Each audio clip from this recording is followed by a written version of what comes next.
देखिए, first of all मैं सभी स्टूडेंट के लिए अपने यूट्यूब चैनल के माध्यम से बताना चाहूँगा कि बाकी कैसे अंग्रेजी में ट्रांसलेट करते हैं, क्योंकि हम जानते हैं कि अंग्रेजी सीखना एक बहुत ही सरल चीज़ है। आजकल जो विद्यार्थी हैं, ज़्यादातर ग्रामीण क्षेत्र के हैं, वो क्या है कि उन्हें अपॉर्चुनिटी नहीं मिल पाती और वो अंग्रेजी के लिए बहुत विशाल सब्जेक्ट समझने लगते हैं और अंग्रेजी से डरने लगते हैं। तो आज मैं सिखाना चाहूँगा कि किस प्रकार से हिंदी से अंग्रेजी में ट्रांसलेट करना कितना सरल प्रक्रिया के तहत समझाया जा सकता है। तो देखिए स्टूडेंट, सभी ध्यान दें। जैसे टेंस सभी जानते हैं कि टेंस 3 प्रकार के होते हैं। There are 3 kinds of tenses. First present tense, past tense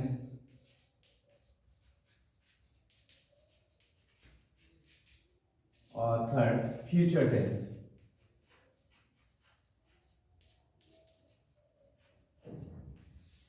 इस 3 टेंसों के बारे में हमको जानकारी होनी चाहिए। हिंदी में 3 टेंस होते हैं, इस प्रकार हिंदी में होते हैं। जैसे प्रेजेंट टेंस में वर्तमान काल होता है, पास्ट टेंस में भूतकाल होता है, फ्यूचर टेंस में भविष्य काल होता है। ठीक इसी प्रकार से प्रत्येक टेंस की 4 अवस्थाएं होती हैं। जैसे प्रेजेंट टेंस है तो प्रेजेंट टेंस की 4 अवस्थाएं होती हैं, इंडेफिनिट, कंटिन्यूअस, परफेक्ट और परफेक्ट कंटिन्यूअस। तो इन अवस्थाओं को हम टेंसों में ढालते हैं। तो सबसे पहले जब हम टेंस में डालेंगे तो प्रेजेंट टेंस की 4 अवस्थाओं में इनको डालेंगे तो present definite tense, present continuous tense, present perfect tense, present perfect continuous tense. इस प्रकार से फिर पास्ट में ढालेंगे टेंसों को, तो past definite tense, past continuous tense, past perfect tense, past perfect continuous tense. फिर इसी प्रकार से फ्यूचर की अवस्थाएं बनाएंगे, future definite tense, future continuous tense, future perfect tense, future perfect continuous tense. इस प्रकार से प्रत्येक टेंस की 4 अवस्थाओं हम टेंसों में ढाल सकते हैं। अब आता है, देखिए प्रेजेंट टेंस की 4 अवस्थाएं हैं जो हमने अभी बताई। उसमें पहली अवस्था होती है प्रेजेंट इंडेफिनिट टेंस। तो सभी जानते हैं कि प्रेजेंट इंडेफिनिट टेंस की पहचान क्या है। सबसे पहले प्रेजेंट इंडेफिनिट टेंस की पहचान जो होती है, जिन हिंदी वाक्यों में ता है, तिये, तेहे, ताम आदि शब्द आते हैं उसे प्रेजेंट इंडेफिनिट टेंस कहते हैं। सभी जानते हैं इसके बारे में। अब इसकी रेगुलेशन क्या है कि एकवचनकर्ता होता है तो एकवचनकर्ता के साथ वर्ग फर्स्ट में एसएस जोड़ते हैं और बहुवचनकर्ता होता है तो वर्ग फर्स्ट में एसएस नहीं जोड़ते हैं। अब सवाल आता है कि एस और एस कहाँ जोड़ा जाए। एक वचनकर्ता होता है तो एक वचनकर्ता के साथ यदि जहां पर जिन क्रियाओं के अंत में सी एच, एस एच, ओ एक्स, ओ या डबल एस हो तो वहां पर हम खाली ई एस जोड़ते हैं, और जहां ये शब्द ना हो जिन क्रियाओं के अंत में तो वहां खाली एस जोड़ते हैं। अब एक वाक्य ले लेते हैं, जैसे सपोज है हमने अभी जैसे प्रेजेंट इंडेफिनिट को लिया। आप प्रेजेंट इंडेफिनिट के लिए पहली अवस्था जो हमने आपको बताया, प्रेजेंट इंडेफिनिट की पहली अवस्था होती है, देखिए प्रेजेंट टेंस की पहली अवस्था होती है present indefinite tense, PRESENT, present indefinite, INDEFINITE, present indefinite tense. अब इसके अंतर्गत हमें पहली अवस्था ये है। अब पहली अवस्था का पहला होता है, आपका पहला तरीका होता है अफर्मेटिव सेंटेंस का, AFFIRMATIVE, अफर्मेटिव सेंटेंस, SENTENCES। अब अफर्मेटिव सेंटेंसेस को हिंदी में बोलते हैं साधारण वाक्य। क्या बोलते हैं? साधारण वाक्य। अब साधारण वाक्य के अंतर्गत इसका एक फॉर्मूला होता है। फॉर्मूला क्या होता है? हर चीज का जिस प्रकार की हम गणित निकालते हैं, गणित के अंदर फॉर्मूला होते हैं, उसी प्रकार से अंग्रेजी के अंदर फॉर्मूला होते हैं टेंसों के। इन टेंसों को फॉर्मूला के अनुसार हम बनाते चले जाए और अंग्रेजी एकदम हर बात की बनती चली जाएगी। जैसे अब हमने फॉर्मूला लिया, फॉर्मूला क्या लिया? सबसे पहले एक वचनकर्ता की बात सीखेंगे हम कि एक वचनकर्ता होता है तो इसका फॉर्मूला होता है प्रेजेंट इंडेफिनिट टेंस का। सबसे पहले सब्जेक्ट होता है प्लस वर्ब की फर्स्ट फॉर्म होती है, फर्स्ट फॉर्म प्लस एस या ई एस प्लस लास्ट में होता है ऑब्जेक्ट। ये इसका फॉर्मूला हो जाता है। अब इस फॉर्मूला के लिए क्या करते हैं, जैसे हमने एक वाक्य लिया, छोटा सा वाक्य, नन्हा सा वाक्य लिया, जैसे वह स्कूल जाता है, वह स्कूल जाता है।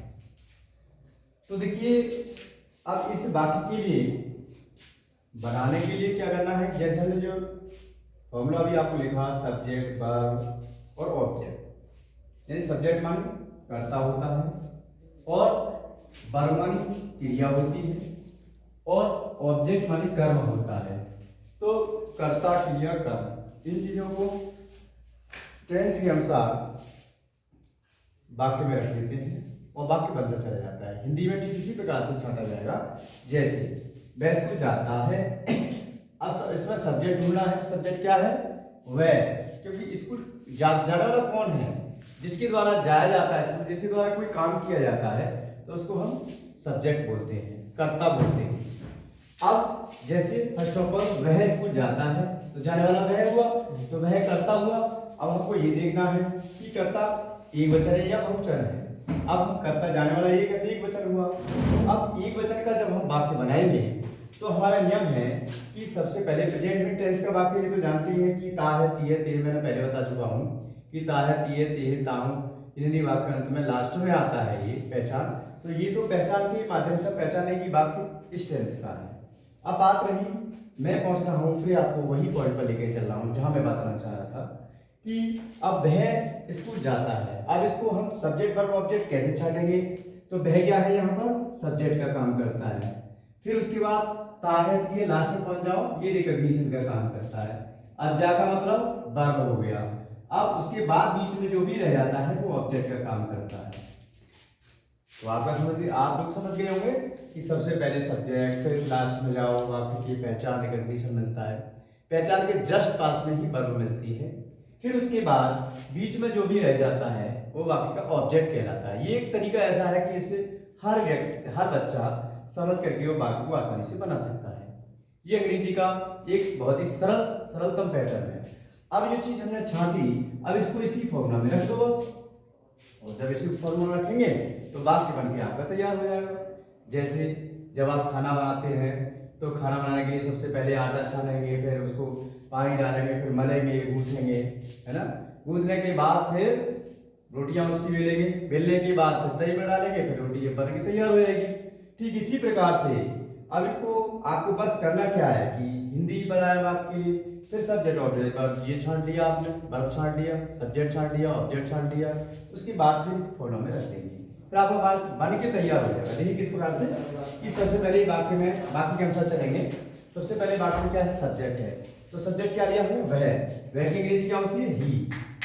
अब इतना समझिए आप लोग कि सब्जेक्ट सबसे पहले फॉर्मूला में है, सब्जेक्ट हमने हिंदी में छाटा वह की अंग्रेजी होती है ही। अब हमने वर्ब की फर्स्ट फॉर्म ली, अब क्या लिखना है यहाँ पे? वर्ब की फर्स्ट फॉर्म। तो वर्ब कहाँ पर है? जा, जाने की अंग्रेजी क्या है? वर्ब फर्स्ट फॉर्म गो।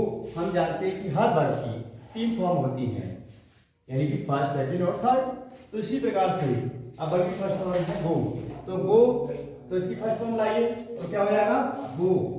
तो गो हो गया ऐसा, वर्ब की फर्स्ट फॉर्म गो किए जाने की। अब हम जानते हैं कि वर्ब की फर्स्ट फॉर्म तक हम यहाँ तक पहुंच चुके हैं, सब्जेक्ट भी हमने लिख दिया, अब वर्ब की फर्स्ट फॉर्म भी हमने लिख दी वाक्य में। अब इसके बाद आ रहा है वाक्य में एस या ईएस। क्या आ रहा है? एस या ईएस। तो हमने बताया जिन क्रियाओं के अंत में सी एच, एस एच, ओ एक्स, ओ या डबल एस हो, तो वहां पर हम क्या रहेंगे? E S. वहां पर क्या रखते हैं? E S. और जिन क्रियाओं के अंत में ये चीज ना हो, ये शब्द ना हो, वहां पर खाली एस जोड़ते हैं। जैसे अब आ रहा है गो, तो गो में हमने बताया जिन क्रियाओं के अंत में ओ हो या सी एच, एस एच, ओ एक्स अभी बताया था।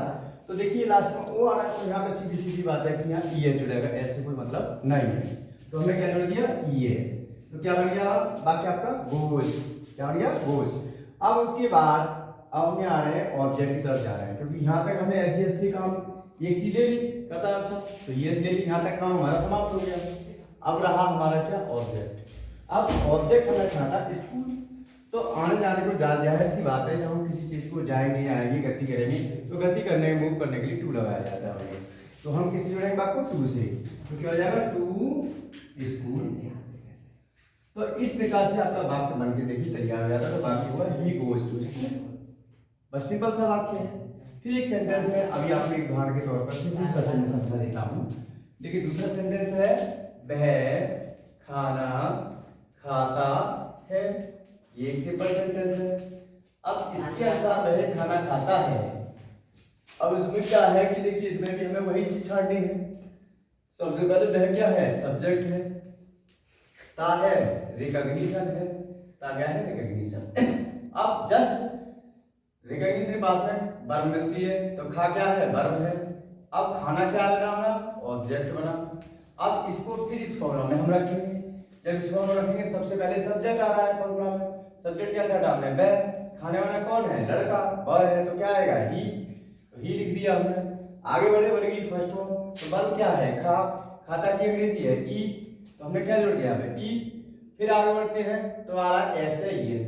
तो हम जानते हैं कि जिक्रिया में C H S N O S O या डबल एस ओ हमने बताया। अभी पीछे आपको आपके लिए रिपीट किया। अब क्योंकि ये चीज होती तो हम यहाँ एच होते, तो क्योंकि ये चीज नहीं है यहाँ पर तो क्या जोड़ेंगे, खाली एस। तो ही ईट्स।